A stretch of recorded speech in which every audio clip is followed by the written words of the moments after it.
반갑습니다. 부부 행복 학교를 섬기고 있는 김홍식 목사입니다.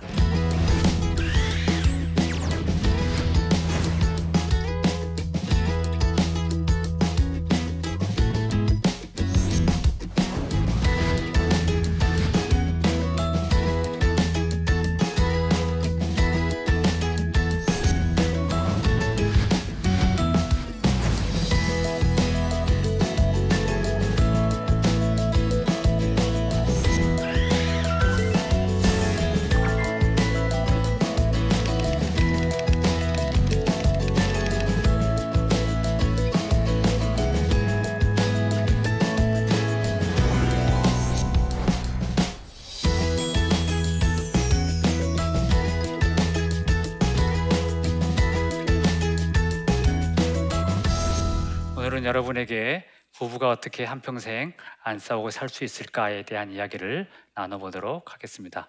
먼저 우리 성경 구절 하나를 잠깐 볼 수 있을까요? 함께 보겠습니다. 시작.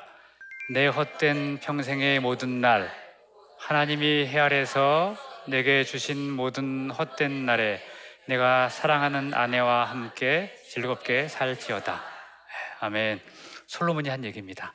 세상에서 가장 똑똑한 사람, 그 이전도 이후도 이 사람보다 똑똑한 사람은 없다고 했던 그 솔로몬이 인생 마지막에 남긴 교훈입니다.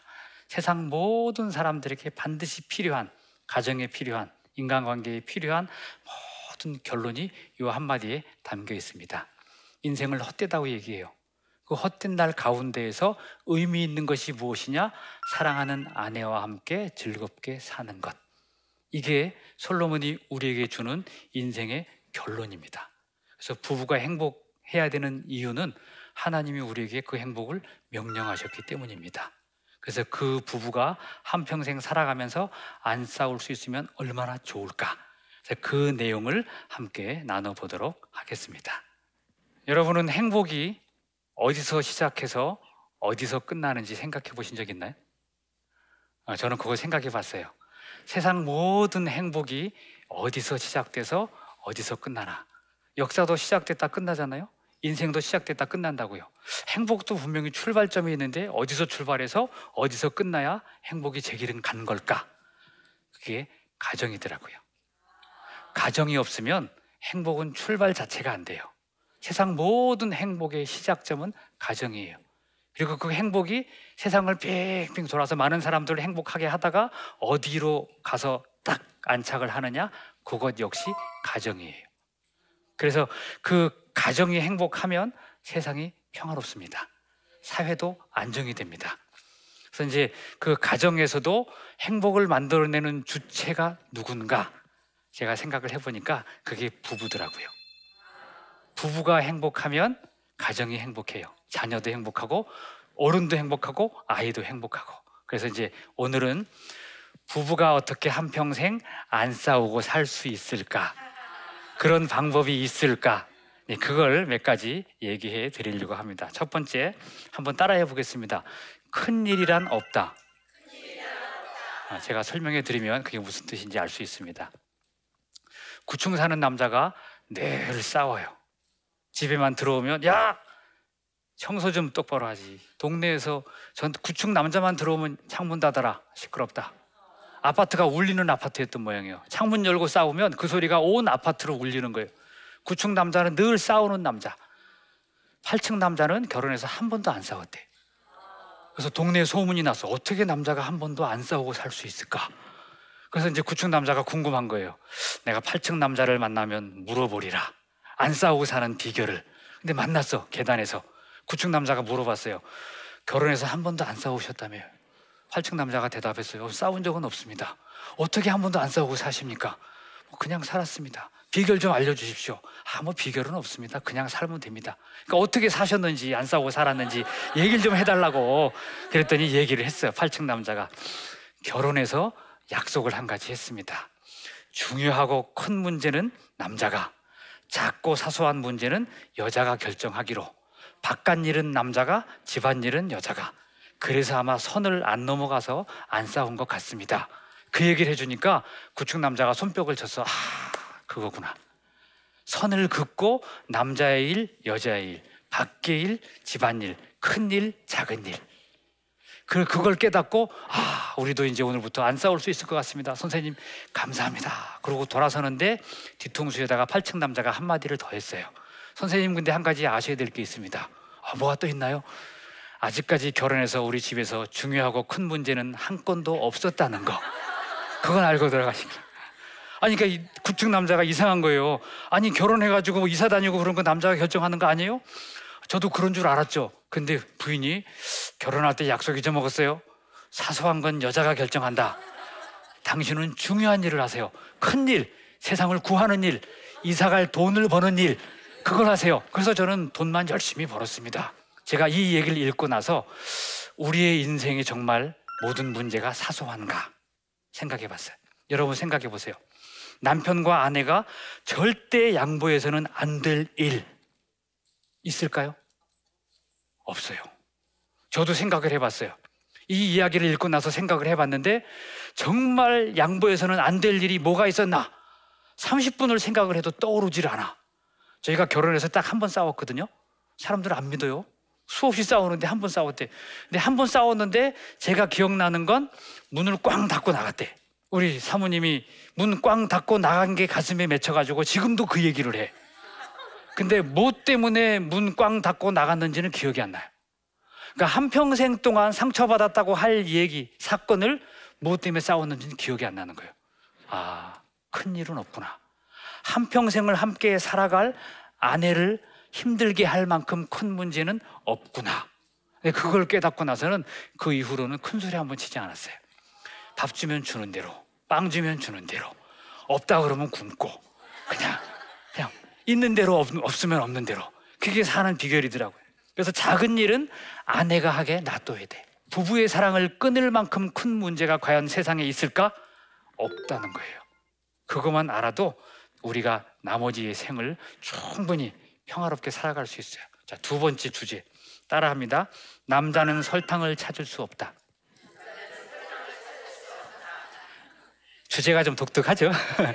아내가 아파서 일주일 동안 침실에 누워 있었어요.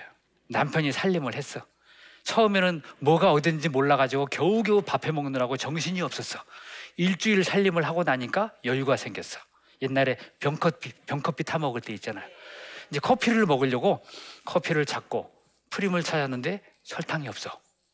설탕도 분명히 가까이 있을 텐데 설탕이 어딨지? 아무리 찾아도 없어. 슬슬 화가 나는 거야. 집에 누워있는 아내한테 소리칠 수는 없고 점잖게 물어봤어. 여보, 설탕 어디 있어요? 그러니까 거기 부엌 차단스 딱 열면 제일 앞에 있는 게 설탕이에요. 그러면 그렇지. 제일 앞에 있는 걸 못 찾고 내가 탁 열었는데 간장, 고추장, 고춧가루 그런 것만 써 있는 거야. 없는데 거기 앞에 있는 거, 제일 앞에 있는 게 설탕이에요. 고춧가루, 후춧가루, 간장, 된장 이런 거밖에 없는데. 아내가 방에서 한마디 했어. 딱 설탕을 찾았어. 거기에 고춧가루라고 써놓은 후춧가루 통 속에 설탕 들었어. 찾겠어요, 못 찾겠어요? 죽어도 못 찾아. 아내는 알아. 근데 남편은 절대 알 수가 없어. 일평생을 찾아도 이건 절대 설탕이 아니야. 3번씩 바꿀 일은 없거든. 근데 그 3번씩 바꿀 일이 없는 그 추측이 틀려. 그래서 아내에겐 너무나 익숙한 것이 남편에겐 너무나 생소해. 그래서 설명해야 돼. 당연한 것도 말하지 않으면 몰라요. 아내는 매일 사용하는 것을 남편은 써본 적이 없어. 그래서 설명을 해야 돼. 상대가 답답하다. 이건 내가 답답하다는 것과 동의어예요. 설명이 충분하지 않으면 누구도 못 알아들어요. 지적 수준이 낮다고 낮은 만큼 높은 사람이 낮춰서 설명을 해줬어야 되는 거야. 대부분의 남자들이 자기 아내들한테 이해를 못해요. 이해를. 아내가 이해를 못하는 게 아니에요. 남편이 설명을 못한 거예요. 누구한테 문제가 있는지 분명히 알아야 돼. 그래서 사람들이 갈등을 일으키는 거예요. 인간은 듣지 못하면 깨닫지 못해. 들어야 깨달아요. 남편은 아내의 설명을 들어야 설탕을 찾을 수 있어. 설명해야 비로소 존재를 이해할 수 있는 거예요. 한 가지 또 얘기를 해드릴게요. 따라하겠습니다. 존재는 편견이다. 이거 알면 안 싸울 수 있어요. 누구하고도 안 싸울 수 있어요. 지구가 흔들려요, 안 흔들려요? 너무 크게 흔들리기 때문에 우리가 못 느끼는 거잖아요. 우리의 인생이 흔들려요, 안 흔들려요? 흔들려요. 근데 나만 안 흔들린다고 생각을 해서 너 왜 그러냐? 너한테 문제가 있다. 당신 때문에 나 못 살겠다. 그렇게 착각을 하고 있다는 거예요. 그래서 세상의 모든 존재는 다 편견의 자리에 서 있어요. 내가 편견의 자리에 서 있구나. 이걸 알면 남들에게 함부로 남편과 아내에게 당신 이렇게 얘기하지 않을 수 있죠. 이미 내가 편견을 가지고 있는데. 그래서 그 편견을 깨트리려면 어떻게 해야 되느냐? 설명을 해야 돼. 알아들을 때까지, 살아있는 동안, 죽을 때까지. 죽으면서도 나 죽는 것 같아. 설명을 해야 돼. 그런 것 같아. 당신 죽어가는 것 같아. 그래야 마지막 이별을 할 수가 있어요. 물어보고 설명하는 것은 우리의 인생을 푸는 과정이에요. 남편과 아내가 오래 살면 묻는 것도 없고 설명하는 것도 없잖아요. 그게 인생이 안 풀리는 거예요. 다 알았다고? 아니에요. 50년을 살아도 모른다 그러는데 20년 살고 다 알았다고? 아니에요. 살면 살수록 더 물어보고 설명하는 일을 계속 해야 돼요. 이게 인생을 푸는 숙제예요. 세 번째 주제, 틀린 노래도 함께 부르면 행복하다. 네. 할머니 한 분이 동창회에 갔어요. 동창회 다 마치고 친구 한 분이 야 노래하자, 우리 노래를 하나 하고 동창회를 마쳐야지. 졸업한 지 50년이 됐고 우리 나이가 70이 다 넘었는데 어떻게 노래를 기억하냐. 노래방처럼 가사를 띄워줘야지. 아무도 노래 가사를 외운 사람이 없어. 야 그럼 우리가 50년 전에 부르던 교가라도 한번 불러볼까? 그래 교가 부르자. 야 누가 선창을 해라. 아무도 기억이 안 나. 교가 기억나는 분 계세요? 다 잊어먹었죠. 근데 할머니 한 분이 손을 들었어. 야 나 기억난다. 야 교가 기억나. 그래? 불러봐. 교가를 부르는 거예요. 동해물과 백두산이 마르고 닳도록 하나님이 보호하사. 할머니들의 반응이 중요해. 야 기억나지? 응? 기억나. 다 같이 일어나가지고 어깨동무 해가지고 그냥 동해물과 백두산이 마르고 닳도록 하니까 식당 주인은 이게 애국단체인 줄 알고 막 서비스 갖다 주고 커피 갖다 주고 막 그러고 잘 마치고 집에 돌아왔어. 할아버지한테 자랑을 했어. 내가 오늘 교가를 불러가지고 박수를 받았잖아. 그래 기억이 나? 불러봐. 할아버지 앞에서 또 교가를 불렀어. 동해물과 백두산이. 할아버지가 들으면서 어디서 많이 듣던 거다. 어떻게 그걸 당신이 불러? 왜? 우리 학교 교가야 이 사람아. 그게 우리 학교 교가. 그러더니 할머니 할아버지가 그날부터 아침에 교가 한 번, 저녁에 교가 한 번. 지금까지 행복하게 살고 있다는 전설이 있어요. 만약 할아버지가 할망구 그게 애국가라는 건데 집안 망신시키지 말고 제발 집에 처박혀 있어. 병원에 가봐. 애국가하고 교가도 구분을 못해? 그랬으면 그날부터 그 할머니는 환자야. 그런데 알고 그랬는지 모르고 그랬는지 모르지만 같이 불러줬어. 그러니까 행복하게 남은 여생을 살아. 여러분 남편이 실수한 거, 아내가 잘못한 거 그거 꼬집어내야 돼요. 같이 노래를 불러야 돼. 같이 불러야 돼. 틀려도 같이 부르면 행복하지만 틀린 걸 틀렸다고 진실을 얘기하는 순간 그 가정은 불행이 몰려오는 거야. 법원에 갈 만한 일이 아니면 그냥 같이 노래 불러요. 법은 진실이 우선이고 삶은 행복이 우선이에요. 여러분은 법원에서 살고 있습니까? 가정에서 살고 있습니까? 무엇이 우선이에요? 행복이에요. 제가 제일 좋아하는 말, 진실로도 때리지 말라. 대부분 훈계할 때 이놈아 그게 아니잖아 이놈아. 진실 때문에 애들을 때려. 진실 때문에 아내를 때려. 남편을 때려. 여러분 진실 때문에 싸우지 마세요. 제가 오늘 시 한 가지 읽어드리고 오늘 강의를 마치도록 하겠습니다. 제목이 물어보고 설명하고. 조금 세기는 해요. 여기 나오나? 여기 제목만 나오네. 제가 읽어드릴게요. 답답해서 죽을 것 같은 이유가 당신의 귀가 아니라 내 입 때문이요. 마주하면 화나는 이유가 당신의 어리석음이 아니라 내 무식함 때문이라.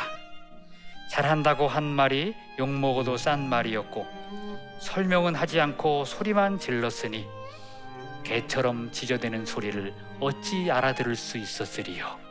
때로는 사자처럼 때로는 늑대처럼 울부짖었으니 우리 집이 동물원이 된 것은 다 내 입 때문이로다. 사람이 사람답게 말은 못하고 짐승처럼 울었으니 우리의 인생은 살벌한 야생 들판이여라. 오늘부터 나 사람 되어 알아듣게 설명해 볼 테니 잘 들어보시오. 이해 안 되면 될 때까지 물어보시오. 100번 1000번이라도 당신을 위해 다시 설명하리다. 물어보고 설명하고 물어보고 설명하면 답답함도 사라지고 속상함도 사라지고 아픔도 슬픔도 기쁨이 되리라. 오 주여, 화내지 않고 설명하게 하소서. 오 주여, 쿡쿡 찌르지 않고 살며시 물어보게 하소서. 여러분, 한평생 살면서 부부가 화목해야 되는 건 하나님의 뜻이라는 걸 분명히 배웠습니다. 그럼 이제 그 방법 중에 오늘 3가지 말씀드렸는데, 첫 번째, 큰일이란 없다. 부부 사이에 큰일이 없다는 거 분명히 아시고 남편과 아내가 서로 생활해 나가시기 바라고, 두 번째 뭐였죠? 남자는 설탕을 찾을 수 없다. 언제까지? 아내가 설명할 때까지. 그래서 설명해야 설탕도 찾을 수 있어요. 그 다음에 3번째, 틀린 노래도 함께 부르면 행복하다. 오늘부터 맞고 틀리고를 따지기 이전에 함께 부를까 말까를 선택하면서 무엇이 우리를 행복하게 하는가, 우리의 삶을 행복하게, 우리의 가정을 행복하게 하는 것이 무엇인가를 생각하면서 비록 부족하고 잘못하고 틀려도 같이 그 틀린 것에 맞춰줄 줄 아는 그런 여러분들이 되셔서 아름다운 가정, 아름다운 세상을 만들어 가시는 분들이 되시기를 바라겠습니다.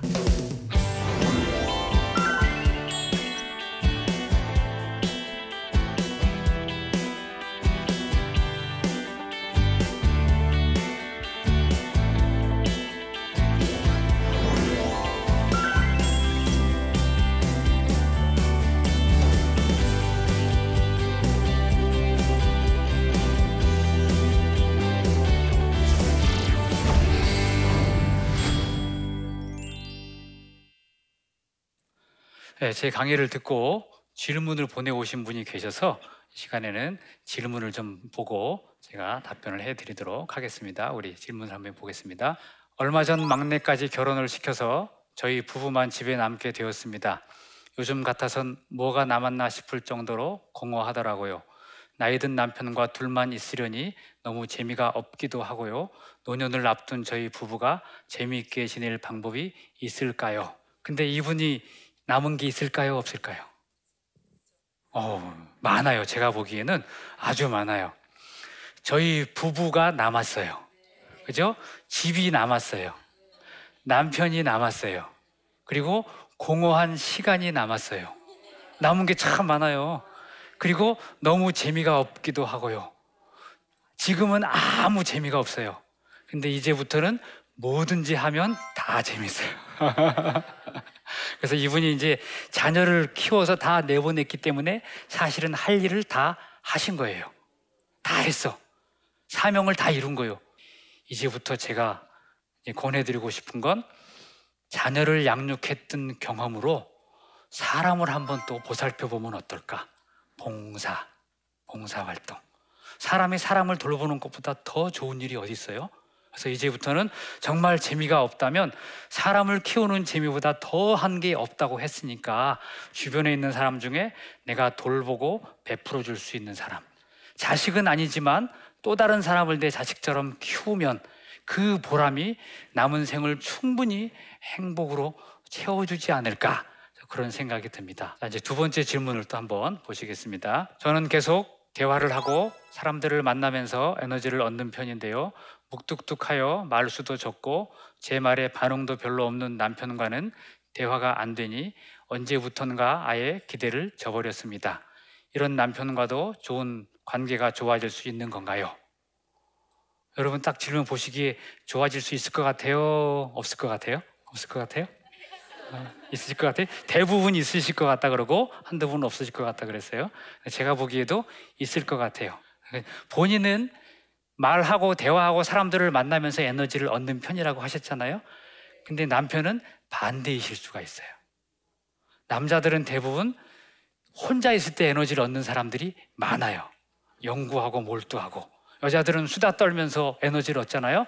남자들은 혼자 책 보고 묵상하면서 에너지를 얻는 사람들이 많아요.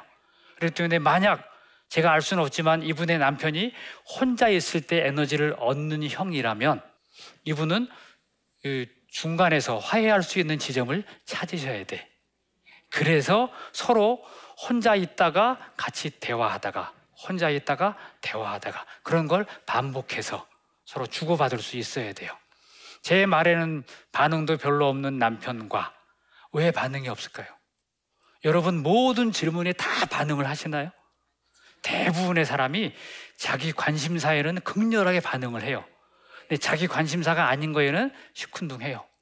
이 남편분도 역시 아내가 얘기하는 주제가 남편에게는 참여할 만한 문제가 아닐 수가 있어요.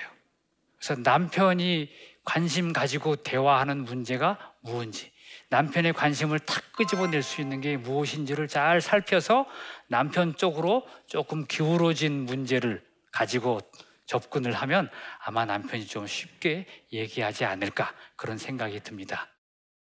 여러분 강의 재밌게 들으셨죠? 네, 이제 오늘 처음에 시작할 때 남편과 아내가 사랑하는 것이 역사에서 가장 중요한 일이다. 솔로몬의 얘기를 들으셨듯이 여러분이 남편 한 사람, 아내 한 사람을 사랑하는 것이 인류의 역사를 만들어가는 비결입니다. 저 사람하고 해봐야, 저 사람하고 살아봐야 그게 아니라 그 한 사람하고 아름다운 가정을 만들어내는 것이 하나님의 섭리를 이루어가는 방법이고 성도의 사명, 성도 신앙인들의 사명을 이루어가는 결론 짓는 그런 삶의 매듭이다 생각을 하시고 오늘부터 돌아가셔서 뭘 참아줄까, 뭘 이해할까, 뭘 더 봐줄까, 어떻게 동참해줄까를 생각하시면서 사시는 여러분 되시기를 바라겠습니다. 강의를 들어주셔서 감사합니다.